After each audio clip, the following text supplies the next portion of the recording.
tonight's guest is Wayne Forte. Wayne is the owner and president of Entourage Management, and they are one of the top booking agencies in the country. They handle one of my good friends, Derek Trucks, among other people, and we'll talk to Wayne about that. So please welcome Wayne Forte. All right. Thanks, Wayne. Well, thanks for being here. We appreciate you making the trip. You're welcome. My pleasure. You flew down from New York today? Last night. Oh, yeah. So, well, tell us a little bit more about Entourage and some of the clients, and maybe how long has it been in existence, and how did you get it started? The company's been in existence about 15 years.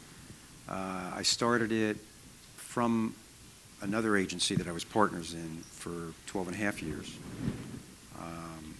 The short version of the story is I decided I wanted out of that business because it was overtaking my life, basically. It's something I explained to some of the students I talked to today, that getting into this business, one of the things you have to make a decision, whether you're performing or you're in the service part of it, management, record company, agency. In my mind, is you have to make a decision how deep you want to get into it. I got into it extremely deeply, and it was a 24/7 situation, so much so that it took over my life, and the business came first, my family came second, and my personal life didn't exist.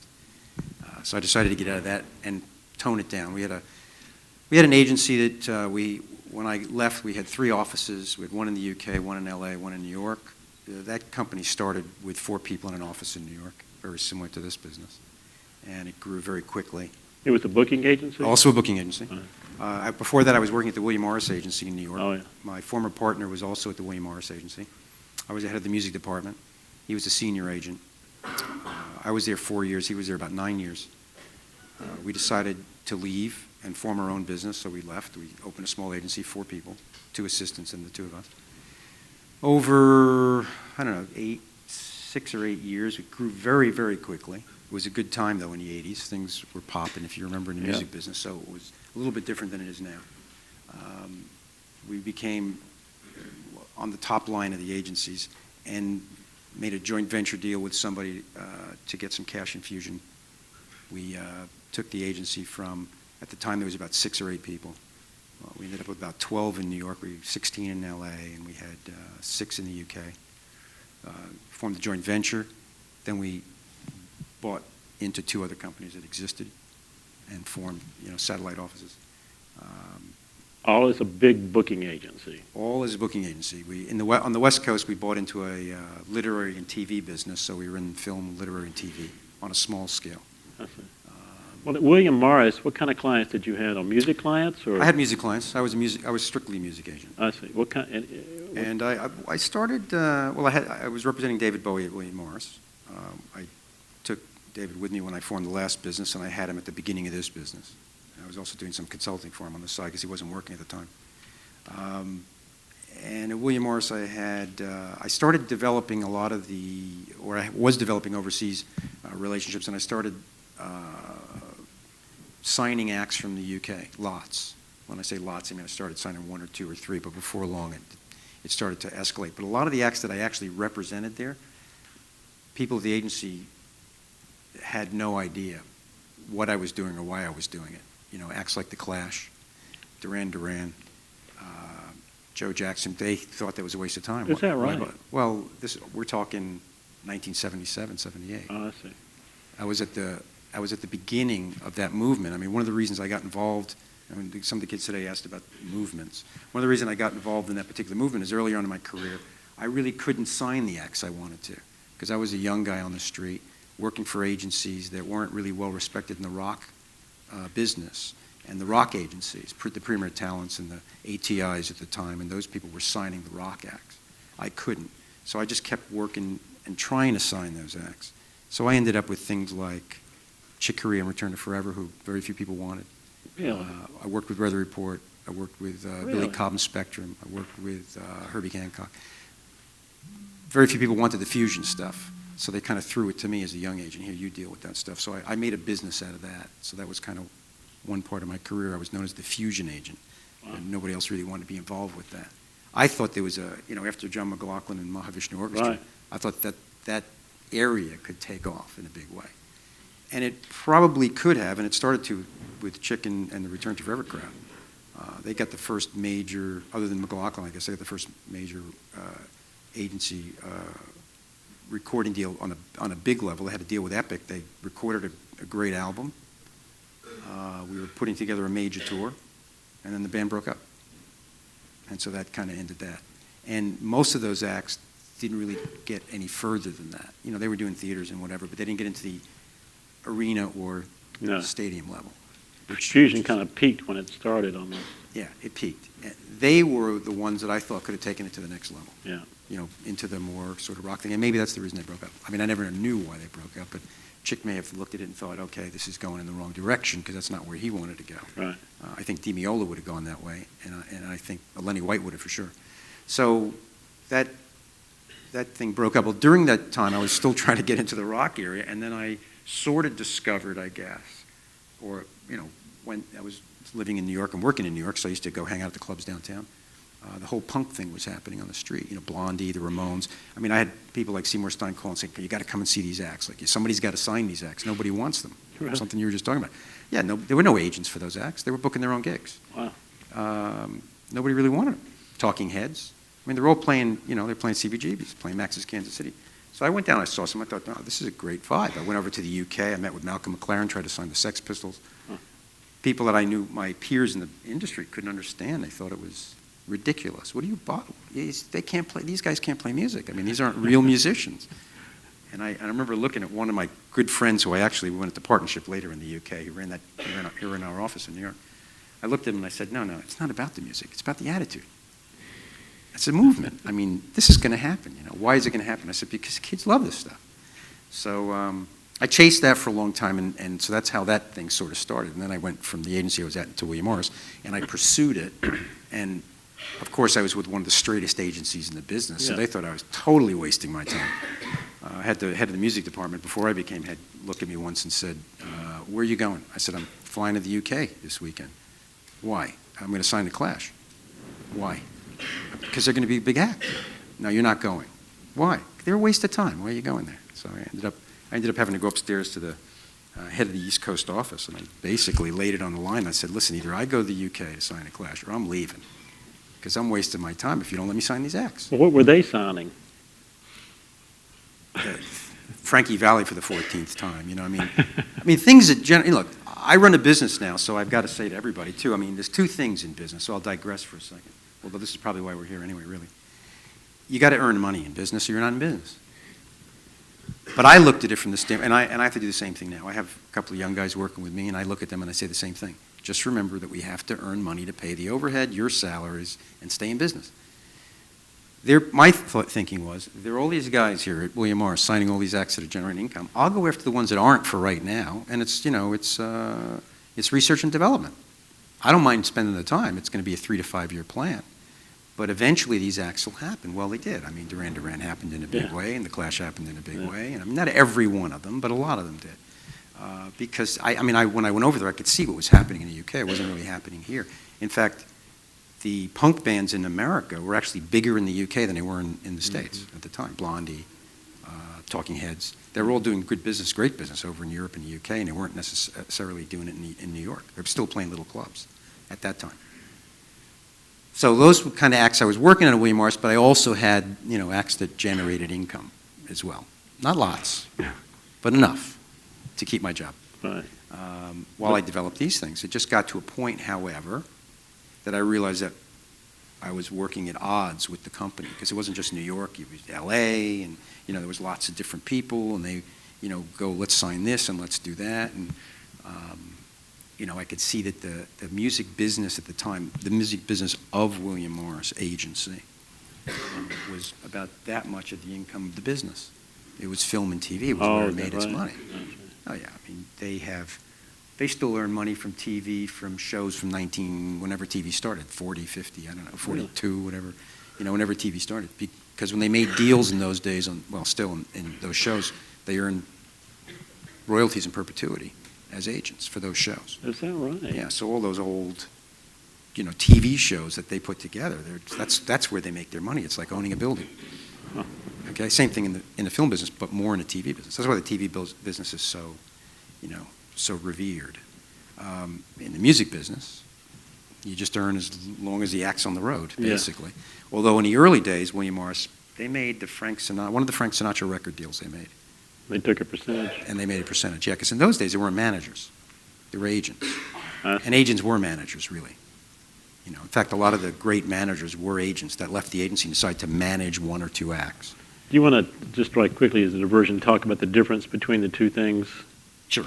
Managers, more or less, take care of the personal, day-to-day business and look after the artists. Now, there are managers today that have gotten around that a little bit where they actually don't do the day-to-day, they do the overall, and they have somebody else dealing with the day-to-day. But for the most part, they look after the act, top to bottom. I mean, anything from, getting it together to go into the recording studio, helping negotiate the record deal. In fact, managers used to negotiate the record deals. In today's world, the attorneys negotiate the deal and the managers watch, unfortunately, which have created, space between where the manager should be and where they actually are. From a business standpoint as well as from an income standpoint. And we, again, to divert for a second, there are a lot of good managers that are out of the business now. And they're out of the business because they can't earn a living. And they can't earn a living because a lot of those shares of income are taken away. Right? The old days, the managers made the publishing deals, made the recording deals, and made the merchandise deals, and did the touring deals, and they earned a share. They were a partner, whether it was 20% or half. Some people think half is terrible, but when you start with nothing, I guess half is nothing. So when it becomes something, it becomes half of something. Some of the old management deals were 50-50 with individual clients, with bands, 20%, maybe 25%. Today's world, it could be 10% for a manager. Now, that seems like a lot, but it's not a lot if you're not getting part of the records, if you're not getting publishing because you came in after the fact. And that's, in a nutshell, what's happening in the business today. So a lot of the really good managers, I have friends that have been in management business for a long time, they just don't want to be in the business anymore. They're doing something else because they can't really earn a living for the time. The time put in as a manager with a client is almost 24/7. Right. You get a call at 4 o'clock in the morning, we just got a flat tire and we're on highway whatever, and how do we get, you got to deal with that. We just got caught for speeding, we're in jail, you got to bail us out. It's, soup to nuts as a manager, really. That's the manager's job, to manage the artist or the band. The agent's job in writing is supposed to be to get work, okay? We're really like employment agents. That's what we do. We're like... You're a middleman. We're in different levels. We're there to seek employment for the artist. We're supposed to get them jobs. That's what we do.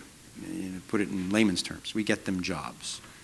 Okay? I don't think that that's what I do, but that's what we're supposed to be doing, is get them jobs. I tend to look at it from an overall perspective. I look at it from a managerial perspective because I want to get them a job, but I want them to have a better job next month, a great job next year, and I want them to have the best job the year after because I earn a piece of whatever they earn. So you take clients based on their potential for going to the next level and next level beyond. I want to look 3, 5, 6, 8 years down the road. Where can the client be? I don't necessarily just want to do it for today. Now, that's not to say that I have never, ever taken an artist because it's something happening right now. But I've looked, most of the ones I've gotten involved with are ones that, I was telling the kids today, I saw one on the front cover of a music magazine in the UK once, and I went and I signed them because I thought they looked good. I listened to the music and I thought that was great too, but honestly, if it was on tape, it wouldn't have mattered to me. And I think it was on tape, actually. But I just thought there was a good vibe there. And we have to remember, or I have to remember, or you have to remember if you're going to be on this side of the business. Actually, you should remember if you're on all sides of the business. It is show business. And if you're not putting on some kind of a show, some kind of a show could mean that you just play really great, or that you actually entertain people physically. That's what we do. People pay to see something and hear something. They hear great music, but somebody once told me when I first got in the business that you can go home and put the record on and listen to it really great or sound great. But if you're going out to pay for it live, you don't want to just hear it sound great. And in fact, it doesn't always sound great live. It feels great live. Mm-hmm. And you can go home and say, that's the best show I've ever seen, that's the best I've ever seen him play, but in reality, the record might be the best they ever played. Mm-hmm. It doesn't matter though. Live is still alive. It's being there, being part of it, being with your friends. It's part of a social thing. It's listening to the music, getting the energy. I mean, I've told some of my artists too, and some of the ones I'm talking about, they hit the wrong, oh, what a terrible set, I hit the clunker and this and that, and you know what? The audience didn't care. No. Best show you ever did. Right. I mean, because that's, as far as they're concerned, it doesn't matter. Some people actually pay to hear the clunkers. I mean, they want to know it's live, it's not on tape.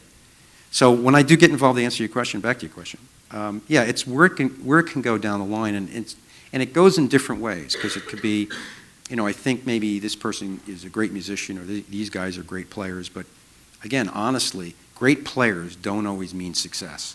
There's some great players, and have been great players, that just haven't gone anywhere.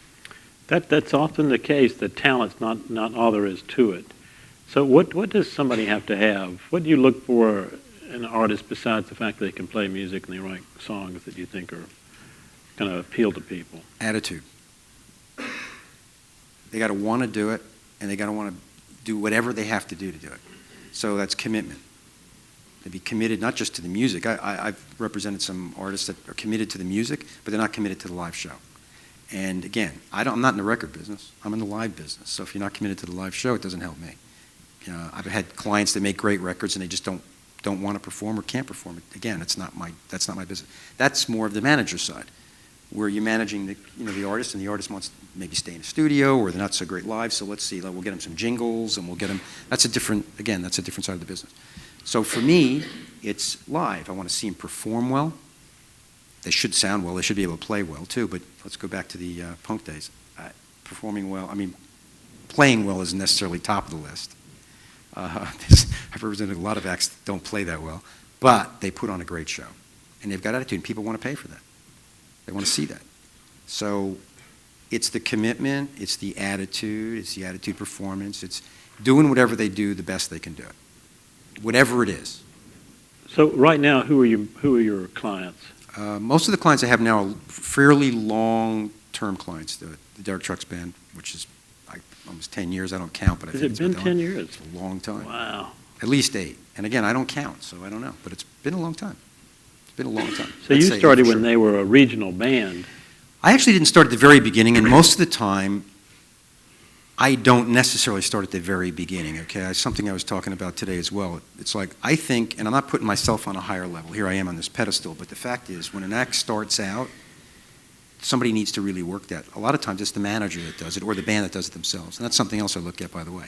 When I have an act walk in my office and they go, really need an agent, I go, why? Because we need gigs. I say, how many of you work? 12. Why?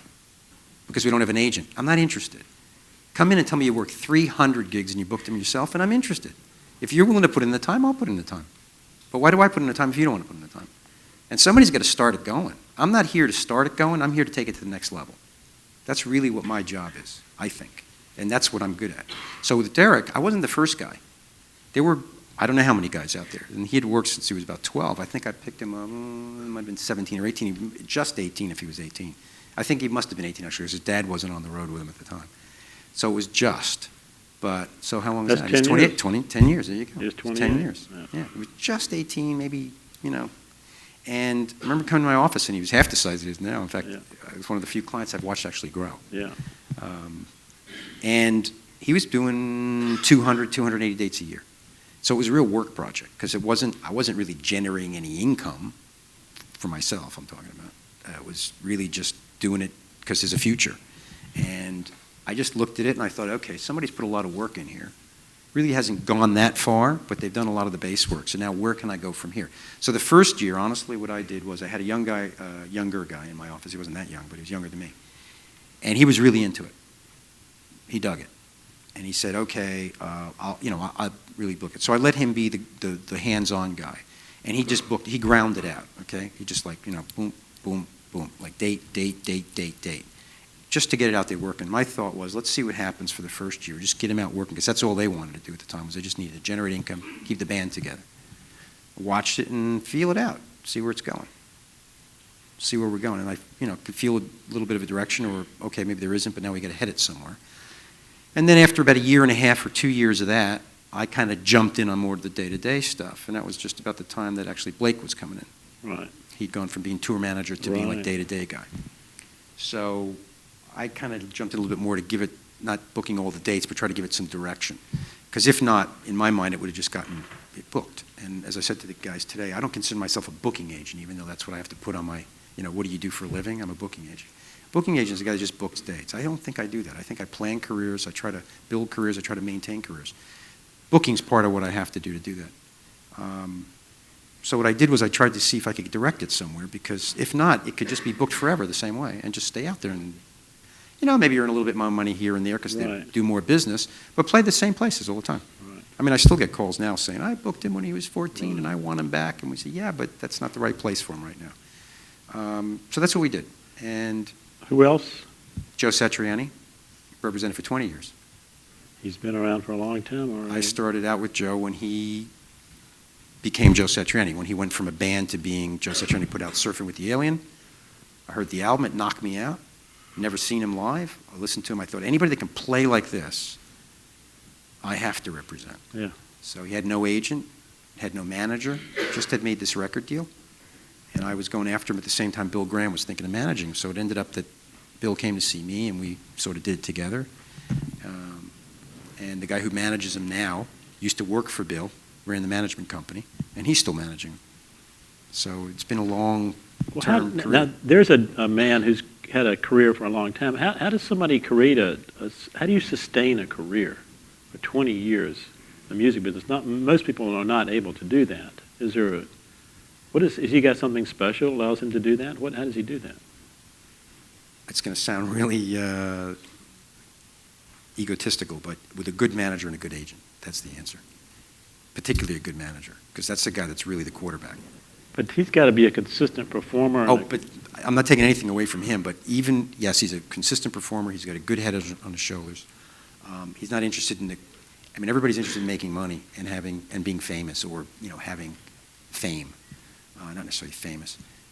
But he's not driven by money and fame, which is another good thing. So it's not a quick rise, and he doesn't care what happens after that. And then what happens to a lot of acts is that they have that quick rise because they want to be rich and famous, right. And then they can't understand why they're not famous and they're losing money, and it's got to be the agent's fault or the manager's fault, or the next guy or the tour manager or somebody's fault, the attorney, the accountant, somebody. In his case, he's been pretty. He's a steady guy. He's just I could say a regular guy, I guess. He has certain things. Now it's not that there hasn't been bumps in the road. There's been plenty of them.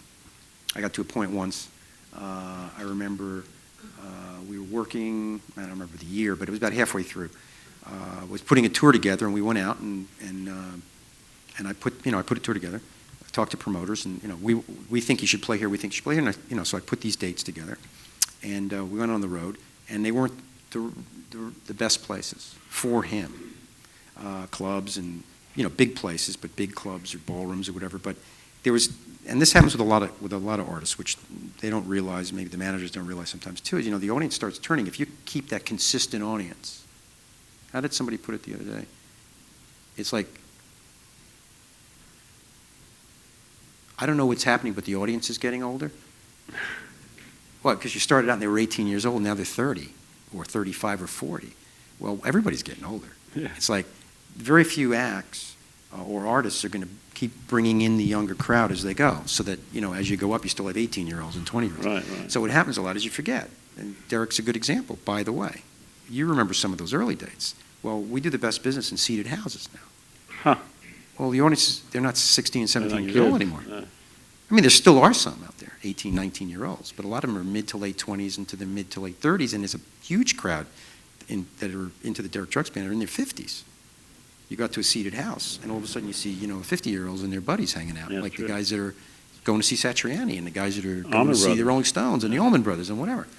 And that was something I fell upon by accident. And when I say by accident, because I'm scratching my head after 4 or 5 tours that we're doing. That's 4 or 5 years now, because we're going around and around. And I'm thinking, at one place, Miami, Florida. I'm thinking, we play Miami, Florida now for the last 5 years. We're doing the same number of people, 340 people, every time we play this club. Is that right? Every time we play this club. 330, 360, 340, I'm thinking something's wrong. So the buyer calls me up again, and I'll get back to the other story because it's the same point. And he says, we want to buy him back again. I go, okay. Where do you want to put him? Same club again. I said, I don't want to go there. Why? He does great business. I go, no, we did 340 people. That's terrible business. We've done it 5 times now, or 4 times now. We got to do better.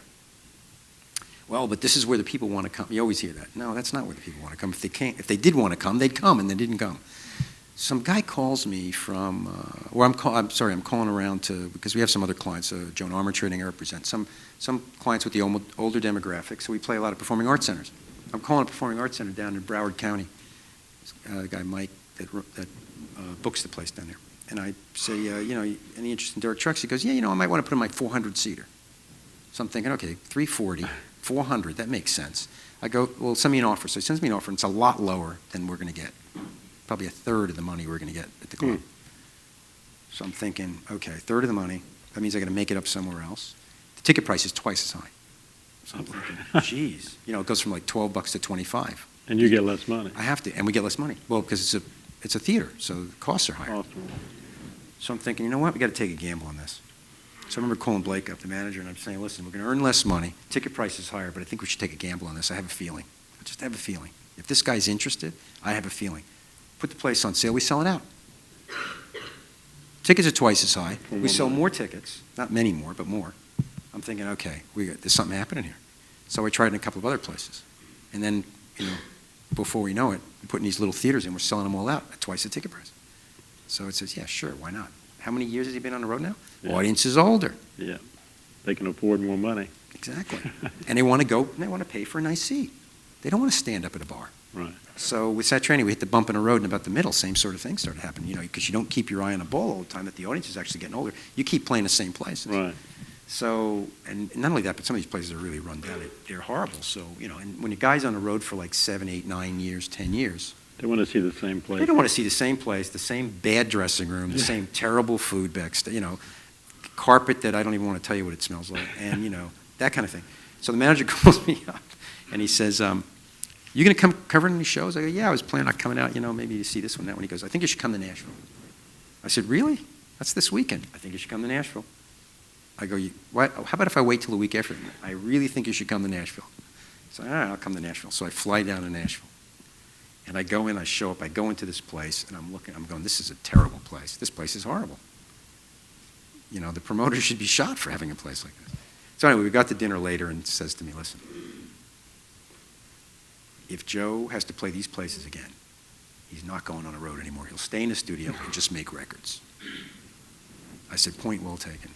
So from that point forward, started thinking, okay, I really got to keep my eye on these places. And although the promoters have a handle or should have a handle on their market individually, they don't always think of the client. I have to think of the client. That's my responsibility. So I've been very careful with those kinds of clients now, especially when the demographics are getting older. Derek has benefited from that situation. And the business has been better. So we're getting back to the answer to the question of how you sustain a career. That's part of it, is knowing where the market is and know how to keep track of those people. And obviously he has to do the music and the rest of it. I mean, that's part of it. But even when the album sales went from 1 million down to 200,000, down to whatever it is now, 150,000, I don't know, because that market right now in the record industry as it is doesn't sustain what it did in its heyday. He's selling, I don't know what percentage, let's say 25% or less of the product than he did in those days, and we're doing more people live than he did then. So the live music scene is healthy in your life. Everything's going up. Yes, up until about 2 weeks ago. Oh yeah, well, that happened to everybody. Huh? But so now you routinely deal with all the promoters in the country. Yep. So you know all the guys that book shows Yep. in different situations.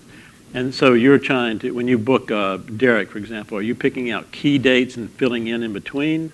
Sometimes. How do you think? It really about depends on the tour. That was a question that was asked today. Actually, it was a good question.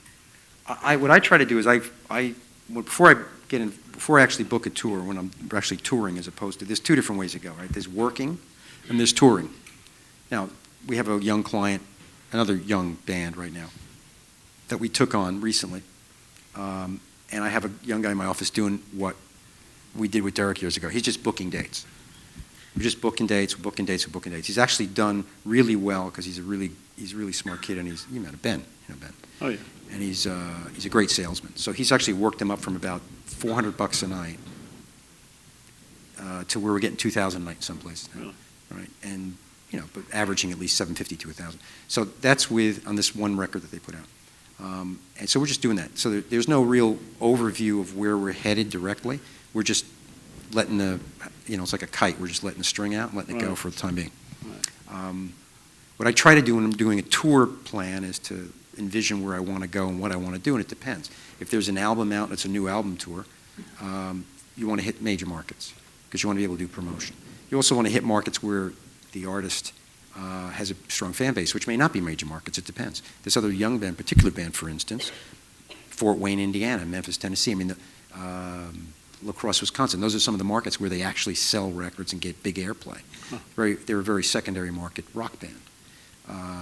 In Derek's case, he's got a new album coming out next year, so Blake and I sat down and put a basic plan together where we're going to, go. We got to hit major markets because Sony's looking for that for their promotion. But I also got to keep in mind some of the places I know he'll do business. Then there's filling in. There's always going to be some fill-in, right, especially when they're driving in a bus. Right. Because you're not going to get the dates lined up exactly how you want. Right. So you're going to have to fill in here and there. The fill-ins, you try to be as intelligent as you can, or you take on some special events sometimes. Right. Festival or a private event or something that comes up. But really, I try to be as strategic as possible and not just book. Because there's hundreds of cities we can book it in. There's, 60 top markets or whatever. Yes, you could just go down and it could be the same tour for every artist, but every artist is different. And some of them, or a lot of them, have to be the same, because there's only so many places you can play. But you also have to watch and avoid and build. So one of the other things I may do is on this tour, I may throw in, a dozen markets that we've never played before. Because financially, it's not going to be up to spec with the markets that But we still, were you're something. planting the seed. But I know that we're going to generate the income over here, so we plant the seeds for the Right. next time. I'm always trying to think 2 or 3 years ahead of time. I want to know that to maintain a career, we got to create new markets. For Joe Satriani this time, I stood on my head to convince the manager to let me put in some markets in Canada. He hasn't played. Turned out, I didn't even know this. I didn't even look it up myself. He hadn't worked in these markets in 18 years. Wow. I thought it was 10 years ago. Even that was a long time. Yeah. 18 years. So the first 2 shows were in markets he hadn't worked in 18 years. The crowd was nuts. He did $12 a head in merchandising. He's not a $12 a head act. Wow. They were nuts. And I should have put more in. I didn't, but I should have. I should have Yeah. convinced him to put more. At the time, though, when I started to book it, the Canadian dollar was below the American dollar. It's almost par now. Yeah, it is. And that was part of the problem, was making enough in those buildings to pay the expenses on the road, which is another issue, is the finances of the tour. But I threw those in at that point because I really wanted to make it work. They are the lower paying gigs on the tour, but I wanted to perpetuate. Also, if we keep working the same markets, you're going to burn them out here in the States. What do you do with an artist like Derek who's working with Allman Brothers and Clapton or whatever, and so he goes out, you lose your client. You can't book the band because your client's being booked by somebody else. So it kind of puts a hole in your boat a little bit. How do you deal with that? Take what comes? Just take what comes. I have to suck it and, just live with it. But what we tried to do was, work within the schedule. We just have to sit down and reapportion. It does take out potential bookings. It's not just for me, actually, for him too. He has to perpetuate and build his career, and over the last 3 years, it's been a stop-start because between Clapton and then mainly the Allman Brothers, the Allman Brothers, and then the kids. He's got the kids now, so that's right. He used to take very few days off. Now he wants to spend time with the kids. He's got a family. He's got to do that. So we've had to balance it, and it's a juggling act. I had the same situation with Satriani. Started maybe 10, 12 years ago. He has a son. I used to book tours around the school vacations. Oh, yeah. Right? We had to start. We couldn't start. We started when he was out of school. Then he could work for a few weeks while he was in school, and then, and then we had to go out in the summertime, and then because he'd take him on the road with him. And then we couldn't. If school was starting over here and it was the first week, and he was going into high school or middle school, whatever, new school, we couldn't start that week because he had to be home. So I learned to do it then, and now I just apply it. I see. And we work around. How many artists do you have on tour at any given moment? Probably maybe 6 or 7, 8 tops. We're a fairly small operation. How many people in your operation? We've got 6 people in the office, including myself. We've got 30 clients, which is small by any stretch of the imagination. Most agencies, the larger agencies have 300 or 400 clients.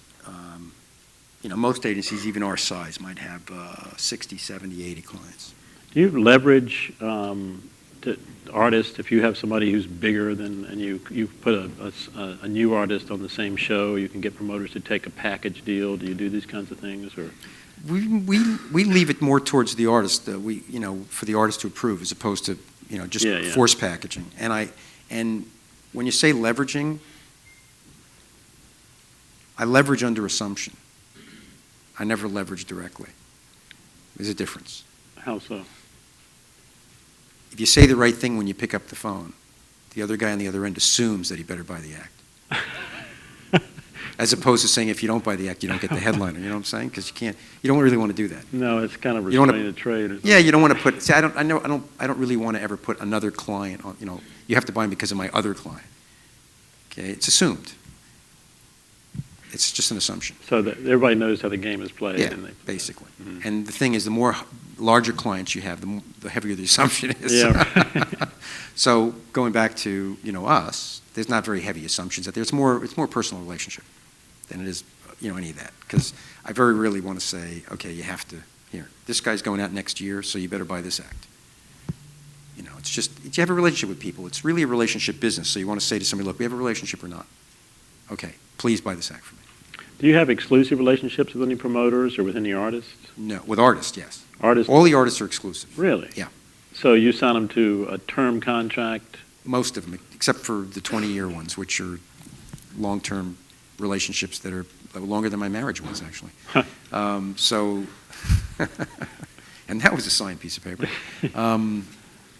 What we do now with new acts is we do 5-year deals, 5-year exclusive contracts. And somebody asked me today, why did you pick 5? Years ago, I did 3 and 5. 3 and 5. It depended.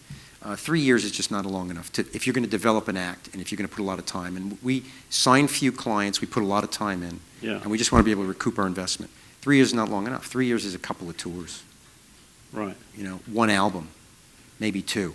Derek Trucks hasn't had one in 3 years, so that would be over already. Yeah, right. So 5 years is even not long enough, to be honest. 7 years is probably better. But really? Yeah, because in 5 years today, you're lucky.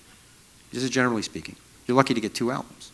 Yeah. How important is it to you that the artist has a major record deal? Not as much as it used to be. Major record deal? Yeah, not as much as it used to be at all. It almost doesn't matter.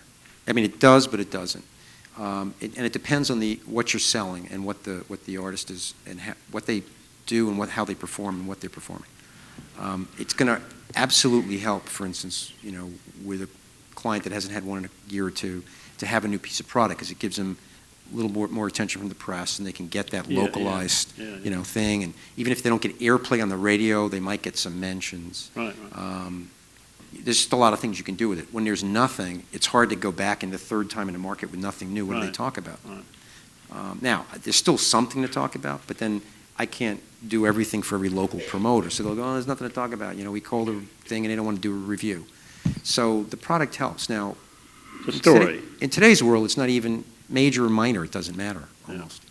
Yeah. And it doesn't even matter if it's a full album, to be honest. I mean, I've talked to a couple of managers about going back to the old days, not necessarily putting a single out, but let's put a 3-track, EP out, like something. Give them new music. Just give them something to talk about. Yeah. I think that we probably should get back to that anyway in the industry. I think we should put more music out. Yeah, I think so too. I asked Derek about that. 2 years between record dates, and I said, well, Ornette Coleman told me music should be like newspapers. I mean, put it out every day, man. What's the problem? Yeah, I've had that conversation with him and Blake actually. Yeah. I was trying to get him to put out some live stuff. That gets into the record deal, unfortunately. Yeah, it does. And with major labels, that's what you get stuck with. That's why a lot of artists are choosing either to do it themselves or go with smaller labels. Because I think, especially with an act like that, Derek is a great example. It's like almost every night can be something else. Yeah. So do you put them out live. I just put them out. Yeah, put them out. Do you take the same percentage from every client? No. So it's different depending on the client or the gig? No, it depends on the client and the relationship. The clients that I've had long-standing are 10% clients. Really? Yeah, no less. The new clients, we sign at 15.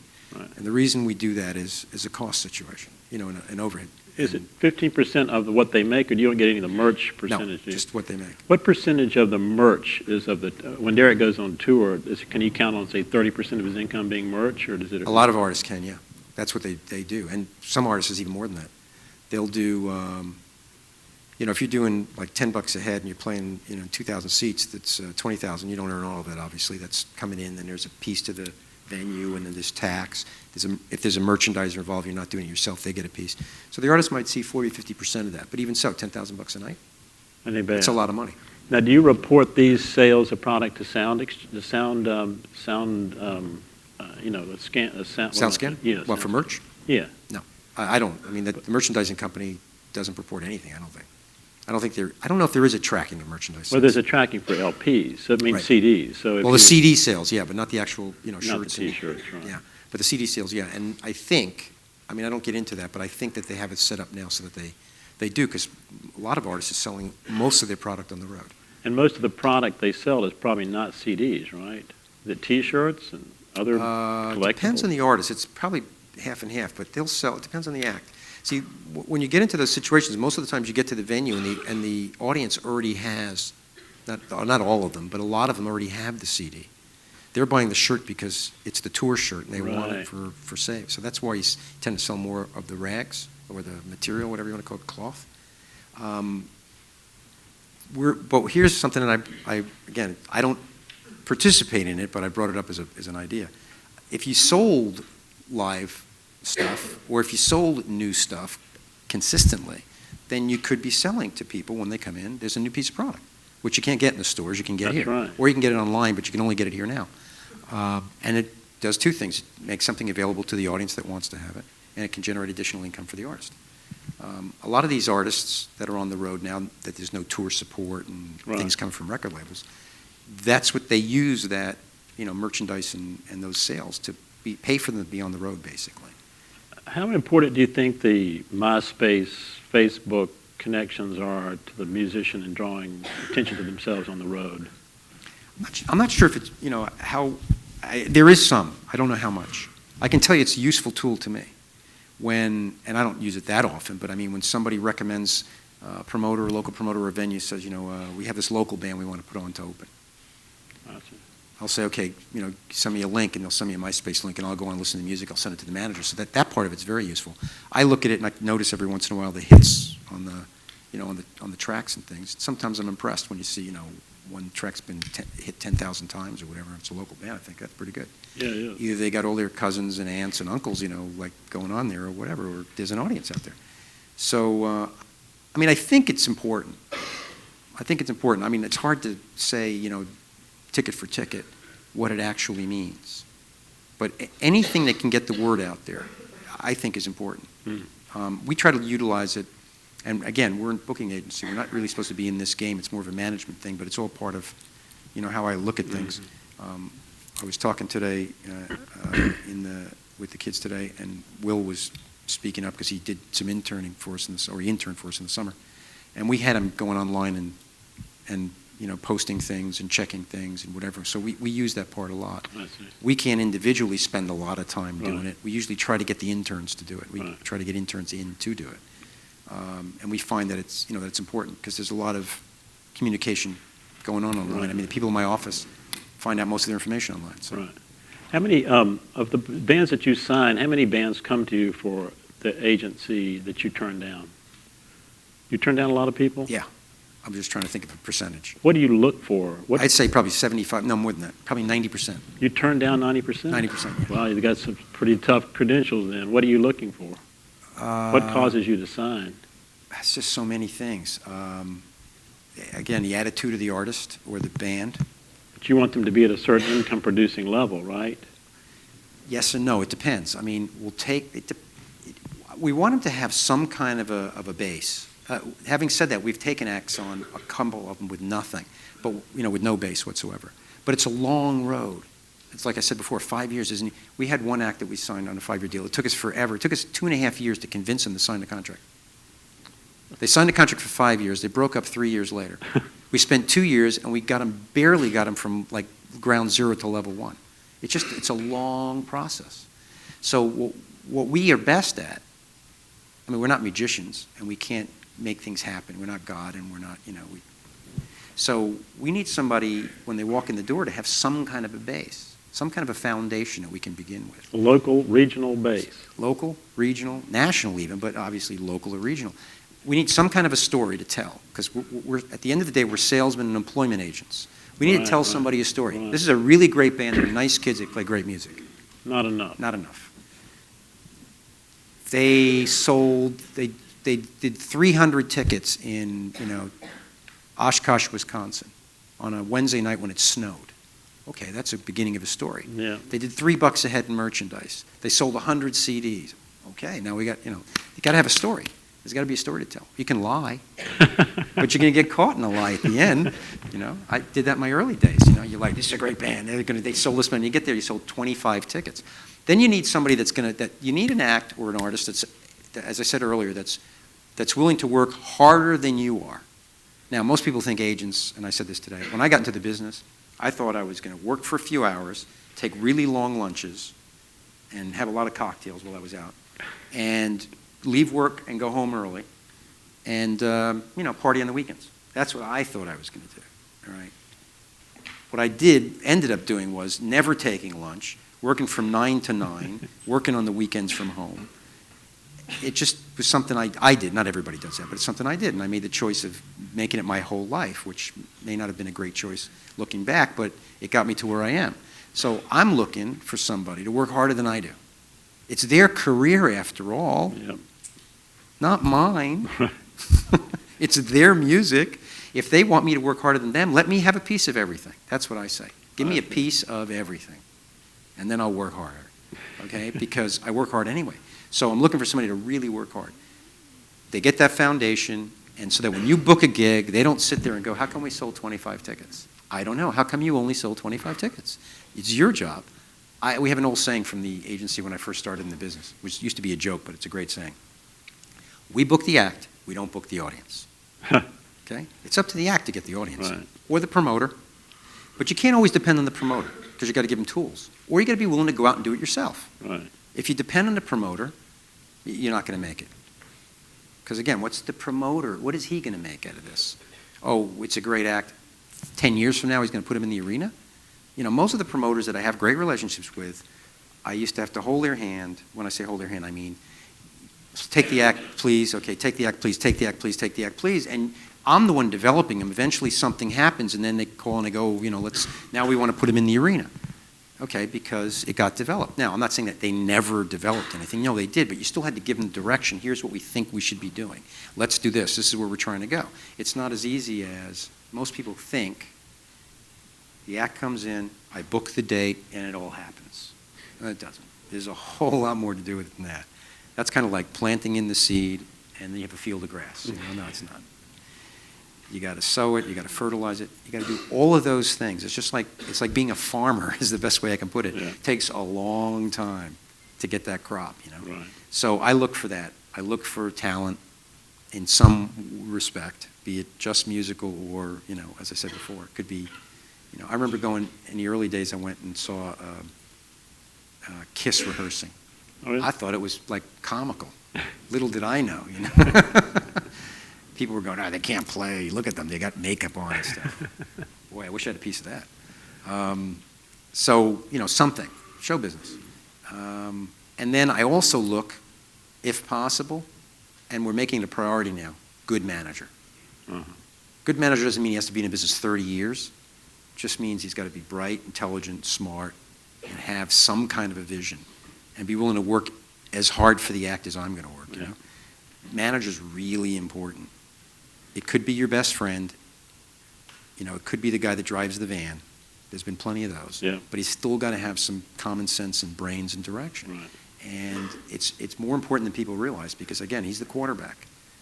Now, we may be phoning in the plays, but he's still got to be able to execute. He's got to execute. Got to execute. Well, before the time runs out, let me just ask anybody, any questions of Mr. Forte? Who in here wants to booking agent? Yes. Well, you got to get up to the microphone. Go ahead, Will. Can you just explain the importance of relationships with like promoters, managers, career? Sure. I mean, it's the whole relationship's the whole deal, I think. You have to have relationships with promoters. You create relationships with the promoters, working with them with a number of acts, but you're also creating a relationship with the act. Now, it may not be long-lasting because the promoter's got to execute as well. In today's market, unfortunately, the relationship thing's a little bit out the window because it's very corporate and it's very kind of tomorrow, today kind of thing, as opposed to next year. It'd be nice to return there. I don't know if it ever will, but before it used to be that you started, and I always tried to maintain relationships, not necessarily with the same promoter in every market every time. In fact, I had a promoter call me this week to say, you know, you were always one of those guys that had multiple relationships in every market, depending on the act. Because a lot of guys either had no relationship, you know, like they took the highest offer, or they had one guy they always worked with. I always like to find the best guy for the artist. Like, it was different sometimes. One guy was good for this act, but not necessarily for this, a woman, for this act. And so I tried to balance it out. But I tried to maintain those relationships over time because you want somebody that's vested, either believes in the act and thinks they can eventually make a living or make some money from it. That's why they're doing it. Other than the fact that the old line promoters were guys that were into music, and today the promoters aren't promoters, they're buyers. They work for corporations, and they come in and they work from 10 to 6, and that's their job. And they buy acts and they go home. That's the problem. They're not necessarily in it for the music. They're not in it to hang out. They're not in it for any of those reasons. So the relationship, but the relationships are still important because you have to try to maintain through all of that. You got to try to maintain relationships with people because you're still going to be calling them going, I got this new act, or I need you to give me a slot, or give me a shot, or move a date, or clear the building, or do something for me, you know, with this client. I need you to spend a few more dollars promoting this. I need you to pull, I just did an email for one of our clients to all the marketing people for all the promoters in the country. The promoters now also have marketing people. Before, the promoters used to be the marketing people. Now they have marketing people that not necessarily into the act or into the music, but they do the marketing. So that's another layer. So I'm developing relationships now with marketing people.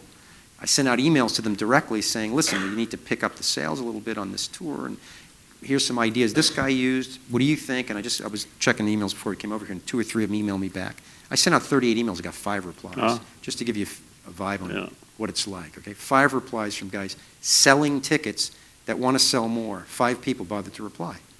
Okay, so don't call me the day after the show and ask me why we couldn't have sold more tickets. Right. So the 5 were interesting. They had some different ideas I thought were great. So I'm going to probably pass them around to some other people and see if they're interesting. So that's that relationship. And then there's relationships, not as much now as they used to be, but I used to have great relationships with record labels. I made relationships with labels directly to be there for when the next act came along.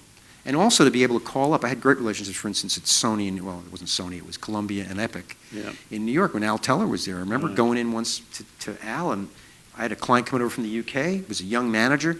He didn't know what to do. He was there, I was here, and he said, I really need some, if you can do something for me. And I said, all right, let me see what I can do. So I called up and I said, Al, he was the president of Columbia Records at the time.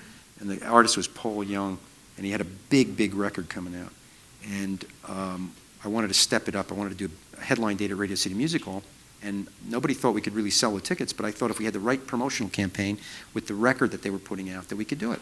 So we needed a blitz. I needed to spend a lot of money. So I called him up and I said, I need to come over and see you. So I went over and I saw him, and long story short, as I said, I really need this, but your guys are telling me that they don't have the budget. And his answer was, screw those guys, they work for me. How much do you need? I said, I need a full page in the Village Voice. I need this, I need that. It's going to cost about 10 grand. And he said, okay, you got it.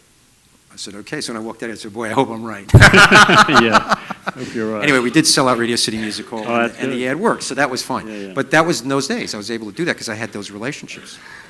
So those were important. So relationships are the name of the game. Well, I think it's probably 6 question. o'clock, right? Do you want to ask your question? Quick question. Yeah, I was just wondering, you said you worked with like a bunch of different types of genres over the years, like rock and fusion. Would you say it's like now, you went for a specific genre, or is it still as diverse as it was? Now, the question is, I worked with a lot of different genres over the years, different kinds of music. Is it the same now, and do I look for specific genres? Interesting, because the question earlier today was, are there movements out there? I was involved with movements, and am I still like driven by movements, or do I go after it? My answer was, and remains the same, I'm not so sure. There may be some, but I don't think there are necessarily movements. There are genres of music, obviously, but I'm not pigeonholed by genres. If anybody looks at the roster, and they can look online at it, it's eclectic. There's Joan Armatrading on one end, and there's Egypt Central, like a active rock band from Memphis, Tennessee, 5 guys that just scream from the get-go for 35 minutes. Joe Satriani, the Derek Trucks band, 2 guitar players, but totally different. So there's different types of music on the roster. I don't know that there's so much movement going on now because I think there's a lot of. It's quicker today. It's like it's minute by minute, hour by hour. It's not like 6 months by a year, 2 years. So and the information flows so quickly. Like before, what was happening in Seattle took a while to filter to New York. Like we know what's happening before it actually happens. Like somebody will say, "Oh, there's something going on in Indianapolis." It's like because it's online. Everybody's talking about it. So I could be wrong, but I don't know if we really have the same kind of movements that we did, where it was like, "Oh my God, the punk scene, the grunge scene, the thing." I think maybe it kind of develops occasionally, but it's not so much a movement. It seems like it's all over. It's international now. If it was the punk time today, there'd be punk bands all over the world, and everybody would know about them. So we don't go after genres necessarily. What I look for, it's the final answer to your question, is I look for artistes, is what I call them. I look for some spark, whether it's an individual or a band. I look for this spark, and I can't tell you what it is. It's a gut reaction. It's like I signed an act. I told the guys today. I looked at the cover of. I think I mentioned before. I looked at the cover of this magazine in a newsstand when I was in London once, and I saw a picture of this band on the front, and I thought, geez, what a great look. That's phenomenal. And so I picked it up, and I thought, I got to sign these guys. And so I chased them, and I signed them. And, it was Duran Duran. I mean, the look is what sold it. The music, it was good music, don't get me wrong. And they were great guys. But it was the look. That's what everybody was buying, in that case. But in another case, it's totally the music. So it really depends. Wayne, we're going to have to stop, but Okay, thanks sorry. very much for joining You're us welcome. today. Appreciate it.